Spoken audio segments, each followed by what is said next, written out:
Our national debt and rock bottom. Okay, watched a couple bits today on CNBC. A couple debates that they had on there. One very young lady from some very far left think tank, basically with a smile on her face, saying that we have nothing to worry about. Nothing to worry about when it comes to our national debt. And it's more important that we continue to spend and spend and spend on all sorts of government programs because we need to help people.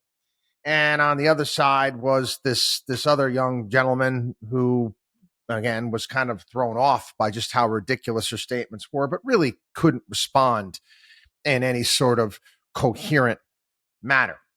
I want to talk about a couple pieces that I saw. John Stossel off Reason.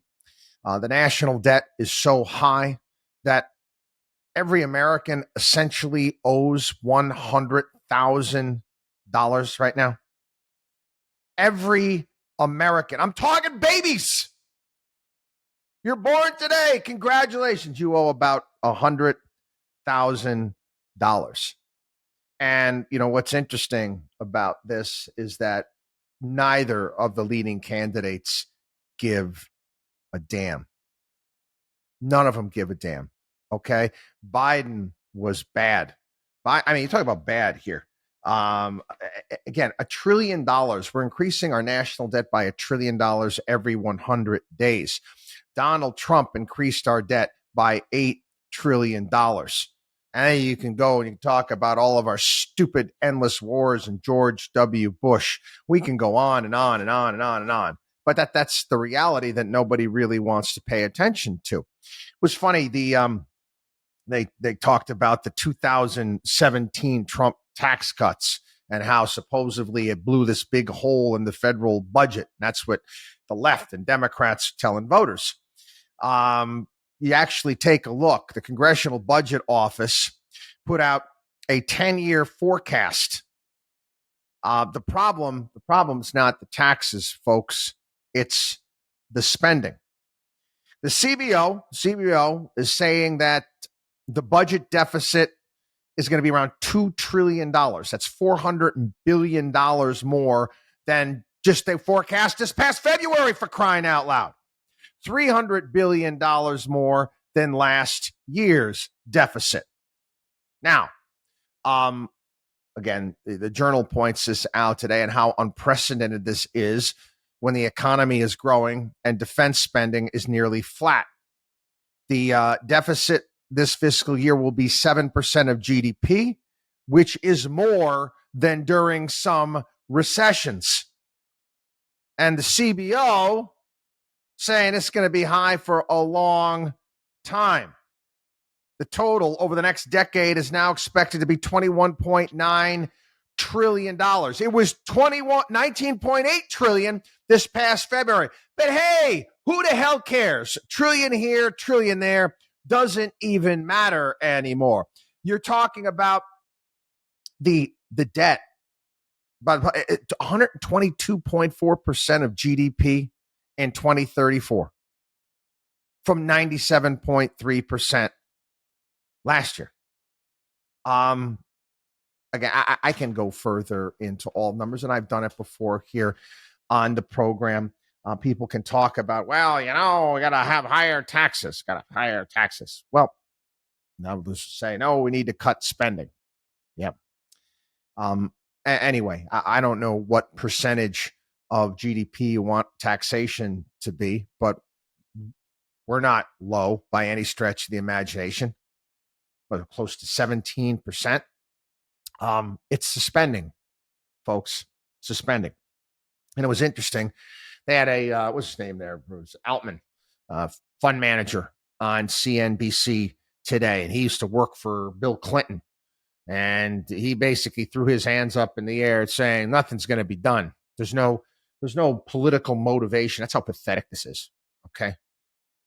There's no political motivation for dealing with the problem. And he basically came out and said that until we hit a crisis, it's not going to be dealt with. And at that point in time, it's going to be both. It's going to be tax increases and it's going to be spending cuts. again, I've seen this movie before. Most recently, watched it take place back in 2010 in Europe, where they had their debt crisis and the type of cuts, austerity that needed to be put in place to deal with it, and the type of pain that was felt by the people in many of these countries, in particular, some of the Portugal, Ireland, Italy, Greece, Spain, and what they had to deal with, and the changes that they had to endure.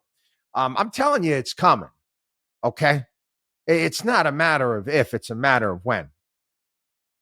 The American public, we continue to put our head in the sand when it comes to government spending, what's taking place. We don't pay any attention to it. Again, you got 35% of the population who are one issue voters, who are voting pro-abortion. That you got to think about how sick that is in of itself. Their number one concern for this country was whether or not you could terminate pregnancies. 35%. So I'm going to be real honest with everybody, okay? We deserve everything that we're going to get smacked upside the head with. Everything. We deserve it. Again, everybody talks about democracy, protecting democracy. Well, guess what? We voted for this shit. We've been continuing to vote for this crap. One ridiculous election after another ridiculous election with one ridiculous candidate after another ridiculous candidate. The only way that this is going to fix itself is if we hit rock bottom and we get another massive crisis. Another example just popped into my head. You know who is moderating that debate today between the leftists and the guy on the right who really couldn't articulate his position either? Was Andrew Ross Sorkin. Okay, he's a lefty on Squawk Box, but even he was like talking to the leftists. It's like, are you believe in this modern monetary theory? I mean, are you saying that the debt doesn't matter? I mean, he couldn't believe it either. And he's a left guy. He's for higher taxes, but at least he acknowledges that there is a problem. We don't. So we're going to deserve as a nation everything that we're going to get smacked upside the head with. The difference is that I'm prepared. We're preparing our clients. And no, we're not buying bunkers and, stocking up our safes at home with gold coins. Okay.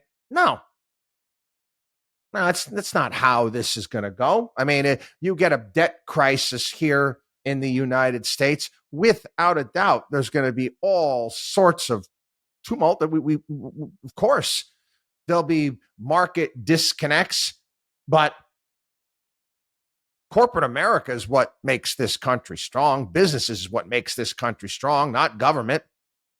It's the people that are reliant on the government. Those are the ones that are going to get hit. I've been warning about cuts to Social Security and government services because they're coming. They're coming. And listen, I watched it firsthand happen.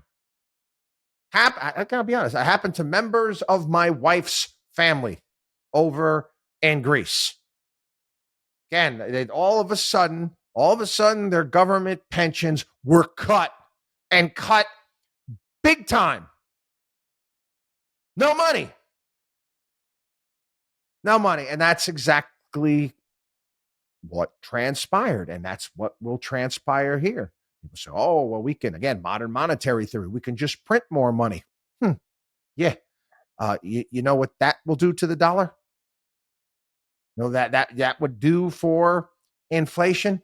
People, I don't want to be the doom and gloom guy, but something wicked this way comes. This is completely unsustainable. And either you can build your fortress, in essence, you want to call it that, by building up your wealth, owning high quality businesses, building up a portfolio and being able to withstand what is coming, or not. That's up to you. But what's happening right now is unsustainable. And again, we don't care. And I'm saying I'm saying the nation as a whole could give a damn. Could give a damn. Pretend it doesn't exist. That doesn't bode well. WatchDog on WallStreet.com.